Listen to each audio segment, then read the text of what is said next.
Hey everyone, Sandy here on the farm again, and today I'm gonna do a uh, little thing. I want to show you about a weed eater or a string trimmer, um, weed whip, whatever you call it in your area. I know everywhere you go, there's different terminology for it. But talking about one of these guys, this. I think the most common name for it's a string trimmer. I think that's actually the technical name for it. But today we're going to be talking about a speed feed head. Now this is what I feel like is every weed eater should have one. This is the best investment you can make, especially if you run a lawn care business and you've got multiple people with you all the time and you're trying to explain to them how to restring a head. I know each brand has a different method to restringing their head. Well, the speed feed head will fit on every single brand there is. When you buy the head itself, it comes with these little adapters that make it fit on the output shaft coming out of the gearbox. And it just depends on which brand you have. Sometimes they just screw right on, and sometimes you have to use one of those adapters. However, this is an Echo. This is the Echo 2620, and the Echo trimmers come factory with a speed feed head, and so do the Shindawas. That's actually the original maker of the speed feed head. But like I said, they can be adapted to fit any single brand there is. Now, there's no need to take this head apart when restringing it. All you have to do is run string through these holes and center it up and start spinning it in. Now the best way to do it, this is like the smaller speed feed head, which holds less string. There's a bigger speed feed. I think this one's called a 400, and the bigger speed feed is called the 450. Don't hold me to that, but I think that's the way they work. Now, there are some off-brand speed feeds. I've never used one of those, so I can't really comment on one. But I will tell you, these things hold up pretty good. The biggest issue I have is you have to replace this bottom piece here. I'll actually take it apart and show you.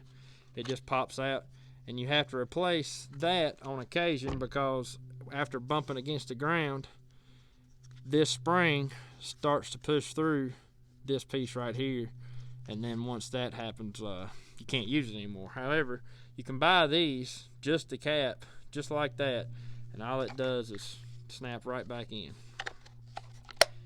So you don't have to actually buy the entire head. But anyways, let's get started with what to do here on restringing this thing. First off, with the small speed feed head, I usually take 2 arm lengths and stretch it out just like that off of my roll, and that'll usually give me just enough string to fill up this head.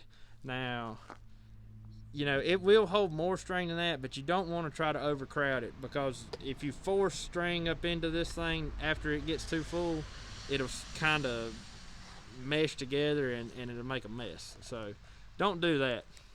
But anyways, all you do is line up the arrows. Now, there is an arrow right there. I don't know if you guys can see it or not, but it's right there. It's the tip of the arrow. When you're looking down on this thing, you can see it. You line that arrow up with that hole. So get all that lined up. And when you look through the head, you can actually see a straight shot right down through there.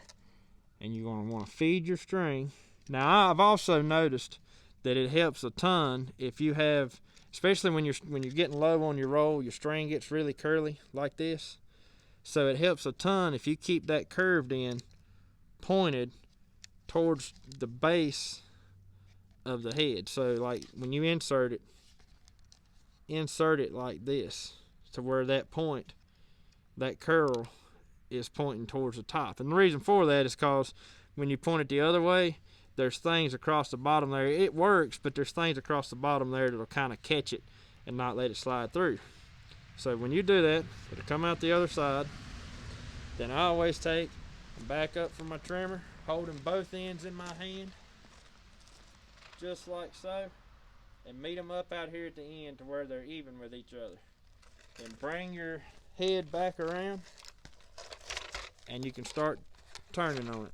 Now, it will only turn in one direction, so there's absolutely, see, there's no way in the world of winding this thing incorrectly.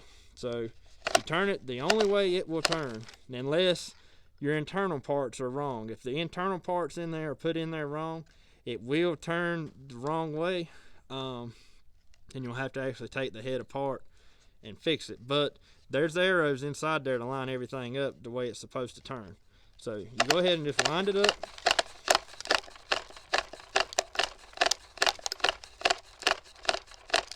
As you can see right here, all I'm doing is actually turning this part, and I hold this part steady. So I go just like that, and then I let go, and then just like that, let go, just like that. So it's sort of like a ratcheting effect. And there it is. Your string is that fast. You've got this thing wound up. Now this thing can be kind of confusing, and that's why I wanted to make this video. It can be kind of confusing to the new guys that's never dealt with this type head. You don't know how many people I've had hired to run a weed eater, and they end up taking all of this apart and trying to wrap the string around and put it back together. I'm like, no, you're making this way too complicated. Well, you can see it's extremely simple. Now, like I said, I recommend putting a speed feed head on every single weed eater brand, even if you're not an Echo fan.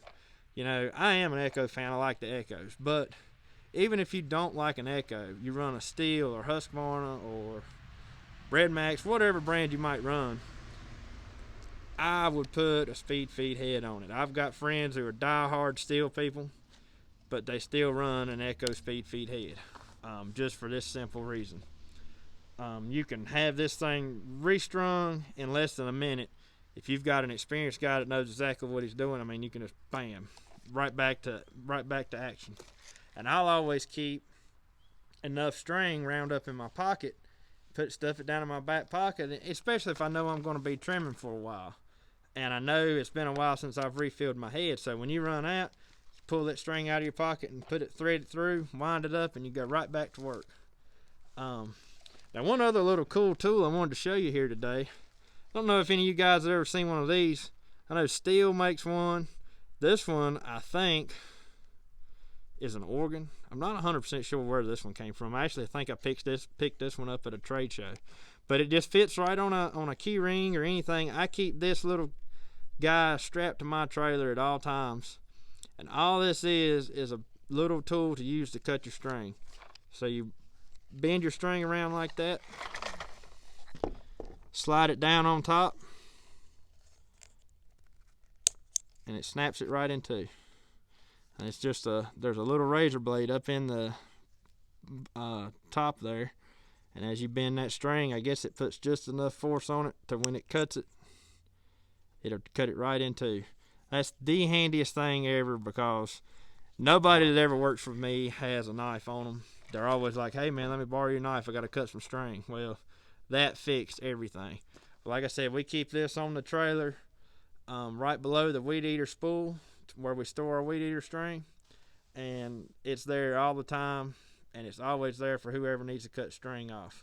No matter if it's just me working or if I've got 2 or 3 guys helping me, they've got a way to cut string. Now, that's just a little quick tip, you know. I think, like I said, this one was free. I picked it up at a local trade show, but I've got another one that's a Steel brand, and I don't remember if they give that one to me or if I think at most it was like a couple bucks. But no matter what, if this thing costed $10, it's worth it just so you don't have to lend out a pocket knife all the time. But that's just a little quick, I guess you'd call it quick tip for today. I just wanted to show you. Show you a little trick on the weed eaters. Like I said, you know, up until about 5 years ago, I was running a different brand weed eater, and I never even saw a speed feed head. And when I was introduced to that, I was blown away, and I haven't run anything else since then. So, as always, thanks for watching, and if you like what you saw, please consider subscribing to the channel.